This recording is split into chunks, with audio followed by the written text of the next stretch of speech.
Ọgọrun-Un mílíọ̀nù náírà làwọn ajínigbé tó jí àwọn akẹ́kọ̀ọ́ gbé lẹ́kìtì ń béèrè fún.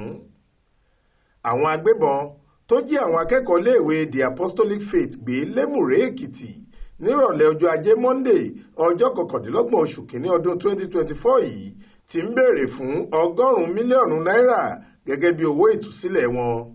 Nígbà tó ń fìdí ìṣẹ̀lẹ̀ yìí múlẹ̀ fáwọn oníròyìn, olùkọ́ àgbà iléèwé aládàáni ọ̀hún abilékọ Bọ̀jẹ̀ Ọlánírètí ní ìṣẹ̀lẹ̀ yìí wáyé láàrin aago 3:30 sí 4 ìrọ̀lẹ́ lẹ́yìn táwọn ti jáde tí olúkúlùkù sì ti padà sílé rẹ̀ láago 3 ọ̀sán ọjọ́ náà.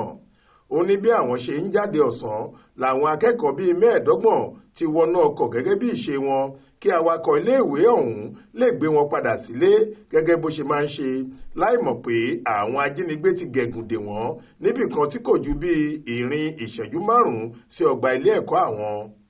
Táyà ọkọ̀ bọ́ọ̀sì tó gbé wọn ni wọ́n kọ́kọ́ da ìbọn bò láti fipá dá wọn dúró. Bí wọ́n sì ṣe ń dúró tán ni wọ́n pàṣẹ fún gbogbo wọn kí wọ́n bọ́ sílẹ̀ kí wọ́n sì dojú bolẹ̀.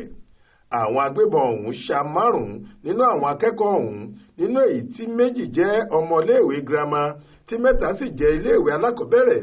Bẹ́ẹ̀ ni wọ́n tún kó tíṣà 2, awakọ̀ àti olùrànlọ́wọ́ rẹ̀.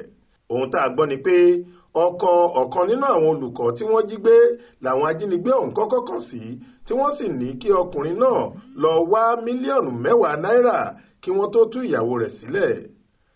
Wọ́n láwọn agbébọn ọ̀hún tún pe òbí kan tí ọmọ rẹ̀ wà lára àwọn tí wọ́n jí gbé, tí wọ́n sì ní kí òun náà wá san mílíọ̀nù 10 náírà fún ìtúsílẹ̀ ọmọ rẹ̀. Lẹ́yìn ọ̀rẹyìn ni wọ́n pe ọ̀gá iléèwé náà fúnra rẹ̀ tí wọ́n sì ní kó wá san ọgọ́rùn-ún mílíọ̀nù náírà fún ìtúsílẹ̀ àwọn 10 tí àwọn jí gbé. Ọlánírètí ní gbogbo akitiyan làwọn ẹ̀ṣọ́ aláàbò ń sà báyìí láti rí i pé wọ́n rí àwọn ọmọ náà gbà padà. Olúṣèyẹ Ìyádé ló ṣàkójọ ìròyìn yìí fún iléeṣẹ́ tẹlifíṣàn Aláròye online.